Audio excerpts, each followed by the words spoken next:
Hello. On February 12, 2018, Enugu State formally switched from analog to digital broadcasting as the digitization train continues its journey across the country.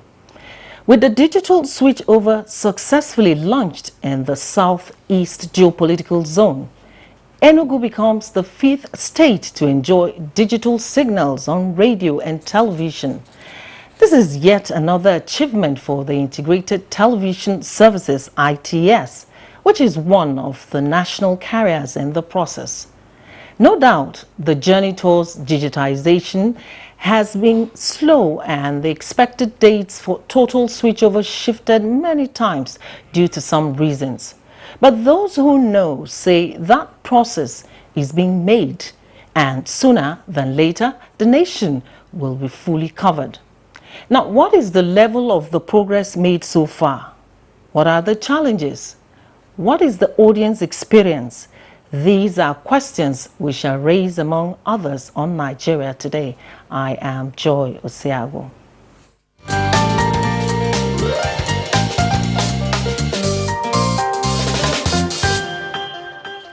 We have in the studio those who should know about the digitization project.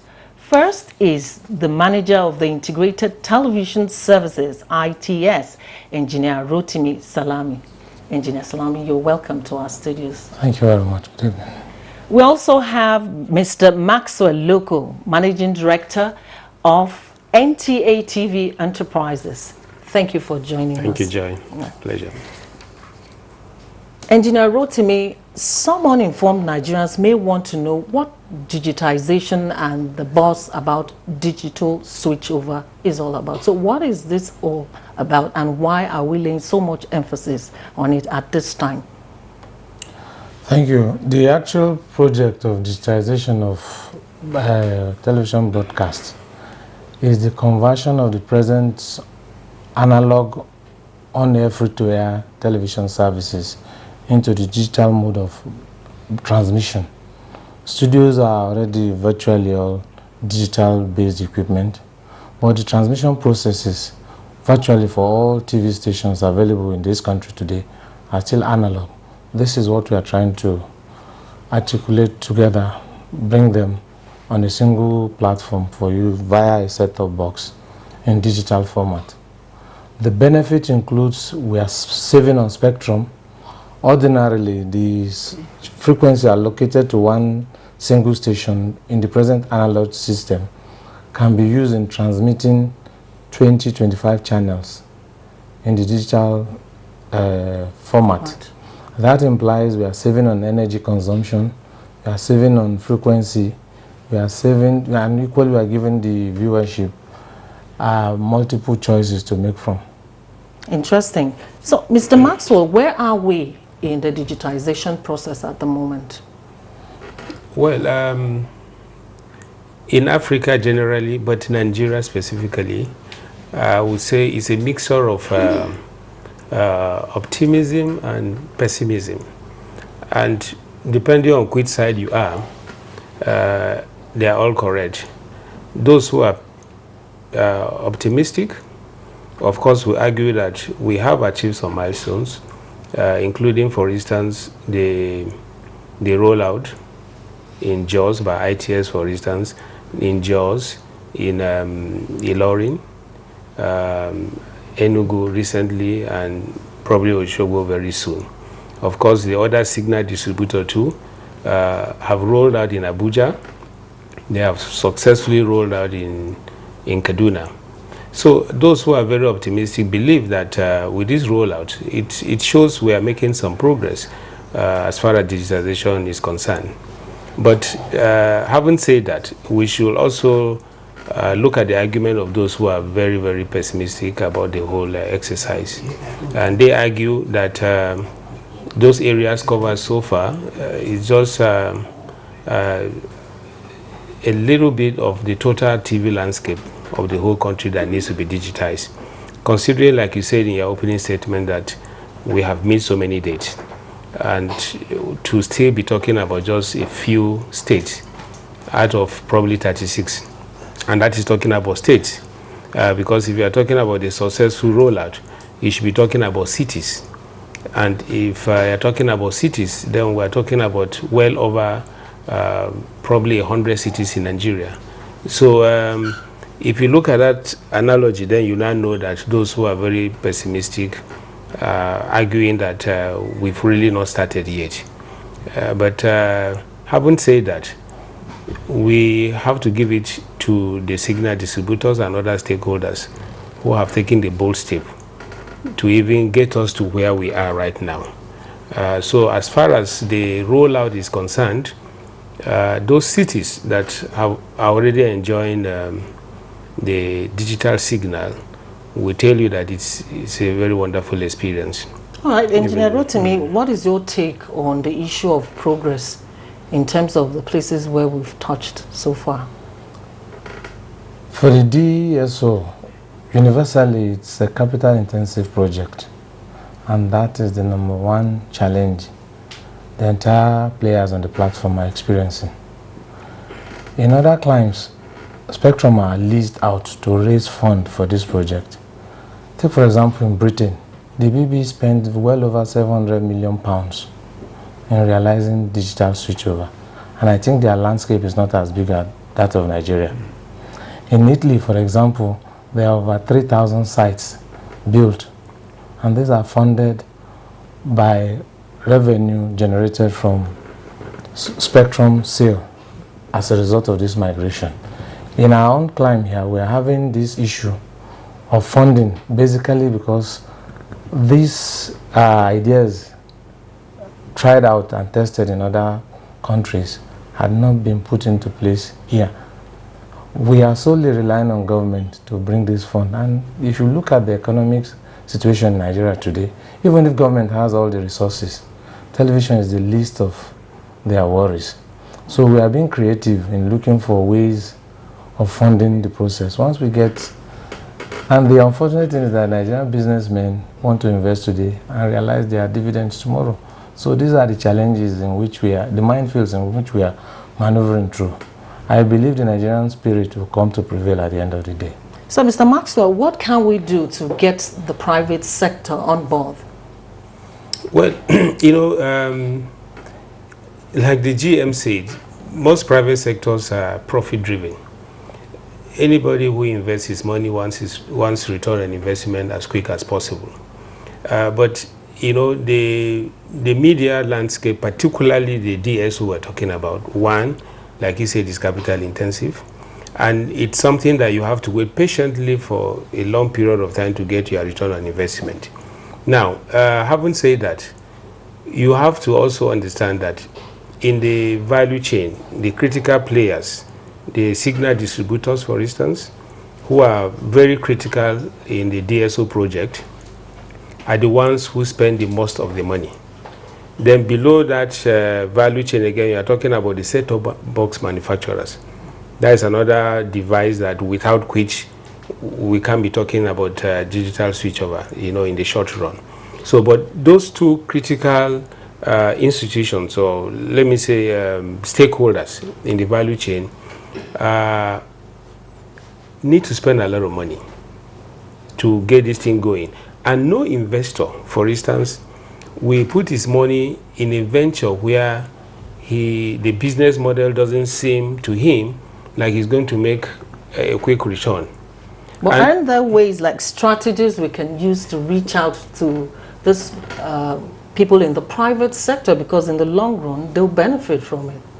Well, to me, I believe the strategy, for instance, we keep talking about government here. We can't really run away from that fact because we must create that business environment to encourage the private sectors.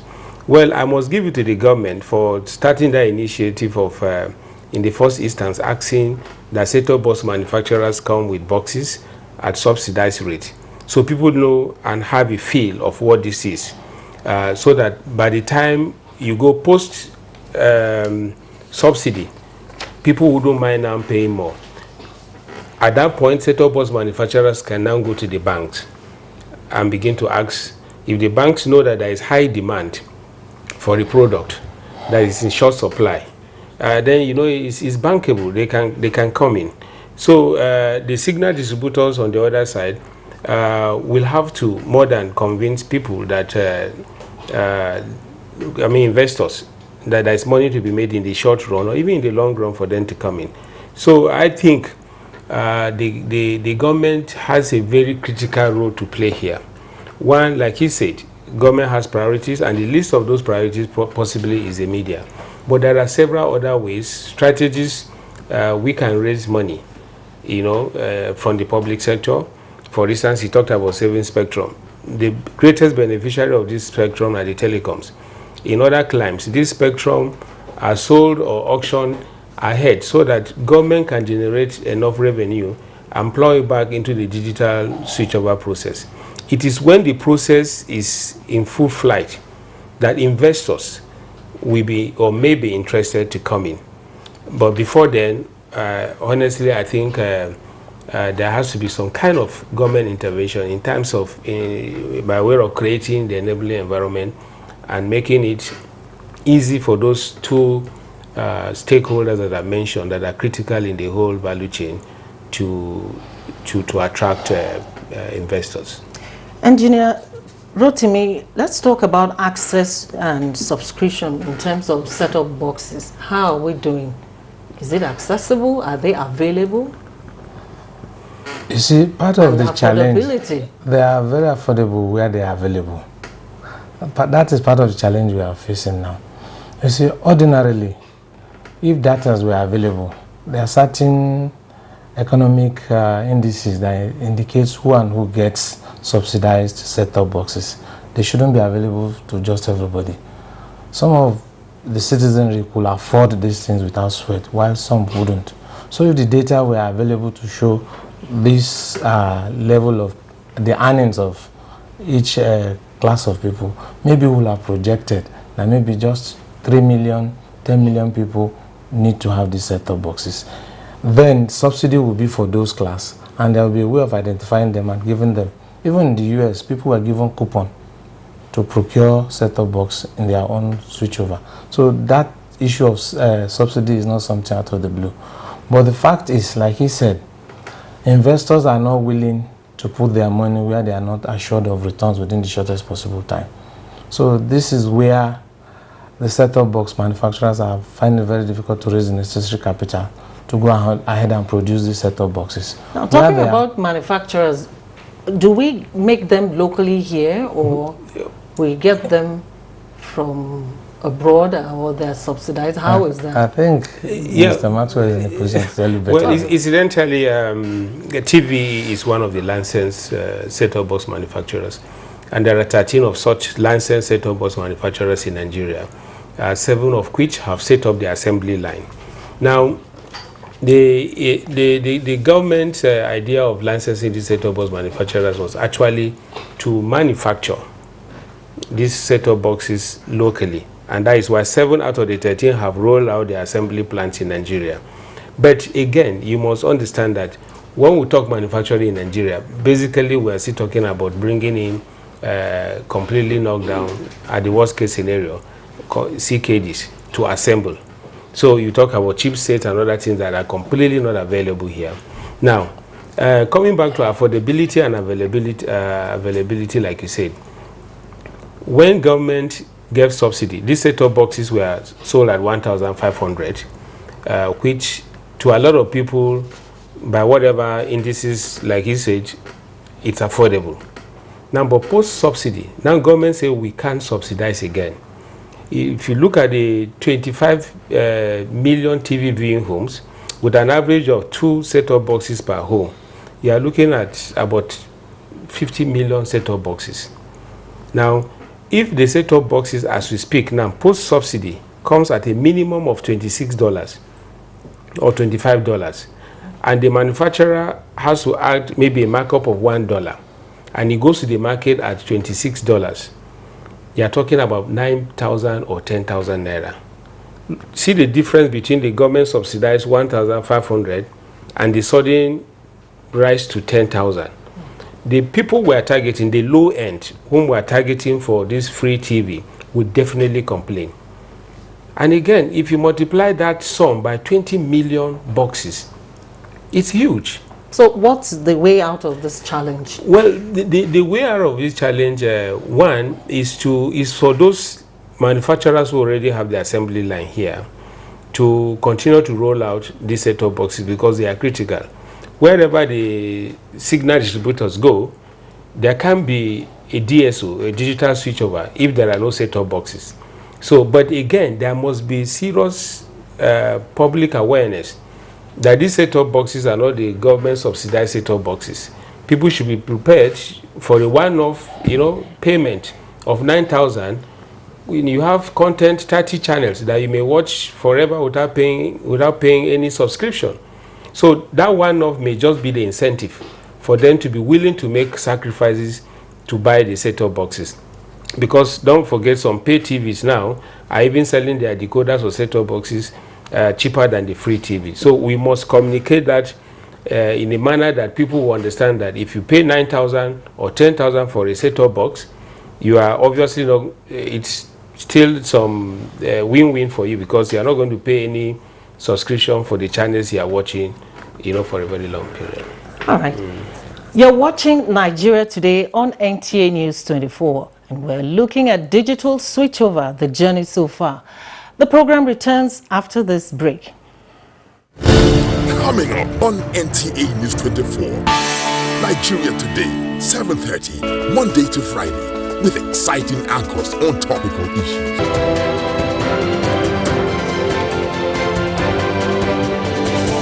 Inspirators, a search for those who inspire others. Business 24, a business magazine program. Late edition repackaged. Fresh and exciting programming on NTA News 24. Stay with us.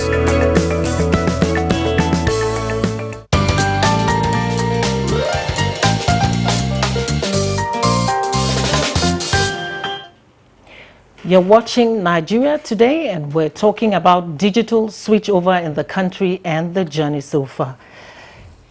Engineer Rotimi, let's talk about ITS. How are we faring? We're doing good. We're doing pretty good. The advantages which we had and which we've always showcased is the fact that we don't have to start these processes from scratch. We are having legacy infrastructures to be inherited from the existing NTA setup. These are the transmission facilities. And we're lucky to have a relationship that has existed prior to we coming on stream between NTA and its technical partner in the NTA Star joint venture, who had all this while since 2008 been doing pay DTT. The DSO is just about free DTT. So these same infrastructures that we will be inheriting, some of these are in use presently by the JV, and we've just keyed in, and that's why I said we have maybe relatively some advantage. We don't have to go looking for land. We don't have to start building mass from scratch. All we just do is improve capacity wherever it is we go. But this capacity are not just there for free. They cost a fortune. So by and large, given that the seed fund that ought to have come to us is not in existence, I think we are doing good. And once the commercial aspect of the entire DSO is functional, we'll be even much more stronger than we are right now. Mr. Maxwell, there were allegations that some of the equipment being deployed by the national carrier are obsolete. What is the true situation? It's an allegation that is best described as being, in the minds of mischief makers, because, equipment can be seen and be felt by the services they provide. Now, in a digital era that we're talking about, no equipment that is being deployed by a signal distributor now could be said to be outdated. Because when you talk about the specifications that are given, you talk about DVB-T2, which is the minimum specs, and the MPEG-4. These are the minimum specifications. And this equipment were produced just about very recently when DSO was being talked about. And the ITS equipment meet exactly these specifications. When this allegation came up, several people went to ITS site to verify it, and well, they were quite shocked, positively so, to discover that these are state-of-the-art equipment from Roche and Schwarz, if we must be very specific, Germany. That is the manufacturers of the equipment. And any person who is in broadcasting and knows about broadcast equipment knows that equipment from Roche and Schwarz are one of the best in the world. And even when the allegations was going on, Roche and Schwarz even had to write to confirm that no, these equipments are not obsolete. They are procured from us, and in fact they are going to provide added value services for the next 20 years. You remember NTA, or if you recall, NTA's analog transmitters are Roche and Schwarz, and they've been functional for the past 20 years. These are analog transmitters. When we talk about the digital ones that probably sorry, if I might add here, it will be economically unwise for anybody to go and invest in obsolete technology. The DVB-T is capable of giving you a maximum of 8 channels per spectrum or per MUX multiplex. The DVB-T2 can give you up to 20-25 depending on your compression. So it will be economically unwise for anybody to go and invest in obsolete technology. I think that explains. Okay, let's talk about Nigerian engineers and the technical capacity. What is their technical capacity in the digitization process?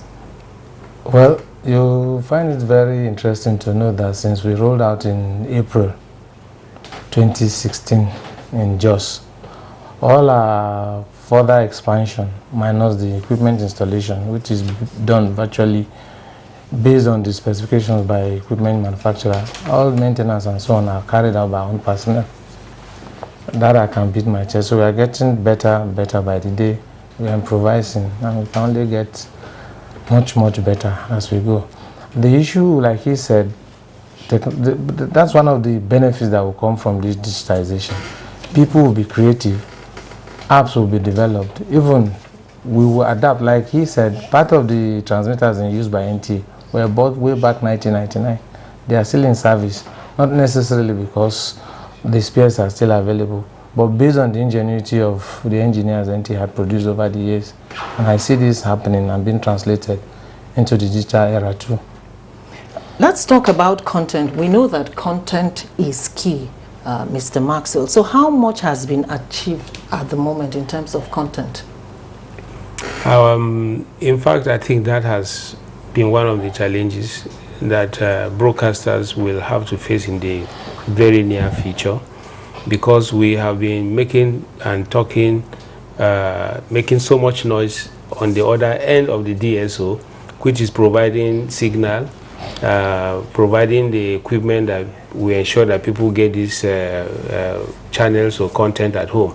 But hardly is anybody talking about filling those space with content, because content is going to rule television in the very near future. It has been ruling television, but even more so in the near future, because now you are NBC is talking about 60% local content capacity. But we believe, like the seminar we had recently for content providers, we believe that there are so many creative Nigerian content people in the industry, and you know, as we move on, this will generate a lot of activity in the content, in the creative industry of content, and it will be the era of the content creators, because they will be the one to be relied on to fill this space, this media space. And we are also advocating for what we call the Media Content Fund, which perhaps, if it passes, we want to send a bill perhaps to the National Assembly, so that whatever digital access fee, whatever little money that will come from what we call the digital access fee, a percentage of it, a substantial percentage of it will be reserved for media content, so that those in the creative industry can tap into this content fund and use it for content creation. because right now they tell you what is mitigating against compelling content is lack of fund, lack of maybe the issue of piracy and so forth. All right, gentlemen, I want to thank you very much for joining us in the studio. It's Nigeria Today, and we've been discussing digital switchover in Nigeria and the journey so far, and have been speaking with the manager of the Integrated Television Services, Managing Director of the Integrated Television Services, ITS, Engineer Rotimi Salami. Thank you for joining us in the studio. And also Mr. Maxwell Loko, Managing Director of the NTA TV Enterprises. Thank you very much for your time. That's Nigeria Today. Thank you for staying with us, and have a good evening.